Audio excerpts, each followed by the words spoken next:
सूद, रिश्वत, धोखाधड़ी ये कमाई हलाल है या हराम? इसकी ये वाज़ेह है कि हराम है। सूद हराम है। अल्लाह ताला ने वाज़ेह इरशाद फरमाया वहल्लल्लाहुल बैअ व हर्रमर रिबा कि अल्लाह ताला ने तिजारत को हलाल किया है और सूद को हराम कर दिया। अल्लाह ताला का वाज़ेह कुरान में ये इरशाद है कि अल्लाह ताला ने सूद को हराम कर दिया और इसके बारे में अल्लाह ताला ने बड़ी वईद कुरान मजीद में फरमाई। अल्लाह ताला फरमाते हैं, इसका मैं तर्जुमा आपके सामने रख देता हूँ। अल्लाह ताला फरमाते हैं कि जो बंदा सूद इख्तियार करता है और वो सूद पर जमा रहता है तो अल्लाह ताला फरमाते हैं फ़उलाइका हुम अस्हाबुन नार, यानी वो तौबा नहीं करता। अल्लाह ताला फरमाते हैं अगर उसने पीछे सूद खोरी इख्तियार की, सूद के मामलात उसने इख्तियार किए, वो तौबा कर ले। अगर वो तौबा कर लेता है तो उसके पिछले गुनाह माफ़ हो जाएंगे। लेकिन अगर वो तौबा नहीं करता, उसी पर डटा रहता है, सूद खोरी इख्तियार करता रहता है, तौबा नहीं करता, तो अल्लाह ताला के वाज़ेह फरमान है अल्लाह ताला का कुरान मजीद की उसी आयत में जहाँ अल्लाह ताला ने फरमाया कि हल्लल्लाहुल बैअ व हर्रमर रिबा, आखिर में अल्लाह ताला फरमाते हैं कि जो बंदा सूद खोरी इख्तियार करता है, इसे तौबा नहीं करता, फ़उलाइका हुम अस्हाबुन नार, ये जहन्नुम वाले हैं, हमेशा के लिए जहन्नुम में रहेंगे।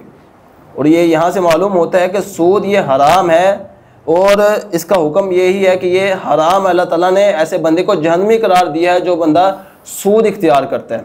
और धोखे की तरफ आ जाइए, मशहूर हदीस है, आपने फरमाया कि मन गश्शा फलैसा मिन्ना, कि जो बंदा धोखा इख्तियार करता है वो हम में से नहीं है। जो बंदा धोखा इख्तियार करेगा वो हम में से नहीं है, यानी वो रहमत कायनात सल्लल्लाहु अलैहि वसल्लम ने इतनी बड़ी वही सुना दी कि वो हम में से नहीं है।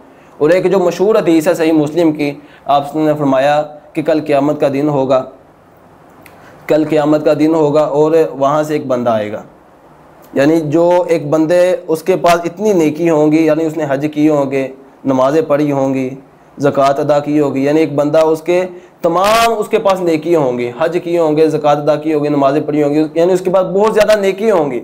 लेकिन एक शख्स आएगा, वो कहेगा कि अल्लाह मुझे इसने धोखा दिया था। दूसरा शख्स आएगा, वो कहेगा कि अल्लाह इसने मुझे गाली निकाली थी। तीसरा शख्स आएगा, वो कहेगा अल्लाह इसने मेरा खून बहाया था। अल्लाह ताला फिर क्या हुक्म देगा? यानी धोखे का नुकसान क्या है, धोखे का हुक्म क्या है? अल्लाह ताला कल क़यामत के दिन फरिश्तों को हुक्म देगा, ये सही मुस्लिम की हदीस है। अल्लाह ताला फरिश्तों को हुक्म देगा कि इसकी नेकी उठाओ, उस मज़लूम के खाते में डाल दो जिसको इसने धोखा दिया। ये धोखे का हुक्म है। उसकी नेकी उठाकर मज़लूम के खाते में डाल दी जाएंगे जिसको इसने धोखा दिया होगा।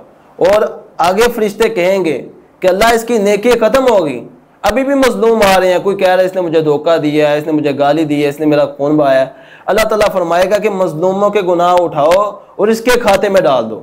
और आखिर में हदीस के अल्फाज हैं फ़तुरिहा फिन्नार, ऐसे शख्स को जहन्नुम में डाल दिया जाएगा। ये उस शख्स का अंजाम होगा जो धोखाधड़ी इख्तियार करता है। और तीसरा आपने क्या इरशाद फरमाया? रिश्वत। रिश्वत के बारे में रहमत का वाज़ेह फरमाना राशि वल मुर्तशी किलाहुमा फिन्नार, कि रिश्वत देने वाला और रिश्वत लेने वाला ये दोनों जहन्नुमी हैं। तो ये तीनों चीज़ें, सूद, रिश्वत और धोखा, ये तीनों चीज़ें हराम हैं और इनका मुर्तकिब जो है वो जहन्नुम में जाएगा, जैसा कि फरामीन के से मैंने वाज़ेह कर दिया।